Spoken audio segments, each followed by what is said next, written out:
लेकिन इस बीच I think एक डेवलपमेंट है अब आपकी स्क्रीन पे, जरा प्लीज़ देखिएगा। और ये महत्वपूर्ण है। सुबह से जब हम ग्लोबल मार्केट की तरफ बात करते हैं, बैंक ऑफ जापान ने ब्याज दरें बढ़ाई हैं। 0.25% का आप देखें हाइक लिया है। ये शायद एक मुश्किल फैसला था, जैसे कि नीरज जी की मेरे को अच्छी तरह से कमेंट्री याद है, बट शायद वो ये स्टेप लें इस बार 14 साल बाद के बड़े इंतजार के बाद। ऑलमोस्ट आप देखें आई थिंक 1.4 डेकेड के बाद ये ब्याज दरें बढ़ी हैं 0.25%। और इसका निफ्टी पे इंट्राडे पे इम्पैक्ट है 24,904। हम इस वक्त एक सिंगल टिक में करीब 30 पॉइंट रिट्रेस हुए हैं। आई थिंक कुछ देर में मैं बातचीत करूंगा इस पर, लेकिन मेरे ख्याल से हर्षता एक ऑलमोस्ट एक बड़े अंतराल के बाद 14 साल बाद ये आई थिंक जो zero I think interest rate regime थी वो चेंज हुई। 0.25% की बढ़ोतरी बैंक ऑफ जापान में। आई थिंक इसका स्क्रीन पे इम्पैक्ट क्लियरली विजिबल है हर्षता।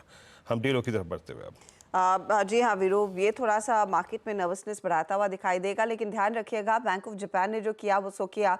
4 बेसिस पॉइंट का इजाफा देखने को मिला है। इसका उल्लेख आई एम श्योर आज जे पावल अपनी प्रेस कॉन्फ्रेंस में भी करेंगे और उनके पर्सपेक्टिव को भी समझना ज़रूरी होगा, क्योंकि एक तरफ बैंक ऑफ जापान रेट्स बढ़ाता हुआ, दूसरी तरफ फेड से इंतज़ार है रेट कट का। तो स्टांस क्या रहेगा, किस तरह की कमेंट्री आती हुई दिखाई देगी, वो क्रूशल रहेगा। तो आज मैक्रो इवेंट्स के लिहाज से इम्पोर्टेंट दिन, और लार्जली आप ध्यान दीजिएगा कि कल जे पावल की कमेंट्री, उनकी एफओएमसी की बैठक में क्या निकल कर आता है। वैसे रेट्स को लेकर कोई छेड़खानी नहीं होगी, लेकिन ट्रैजेक्टरी क्या होगी उस तरफ एक इंडिकेशन आ सकता है। जापानीज मार्केट्स में थोड़ा सा मुनाफा वसूली का दबाव बनता हुआ जरूर दिखाई दे रहा है।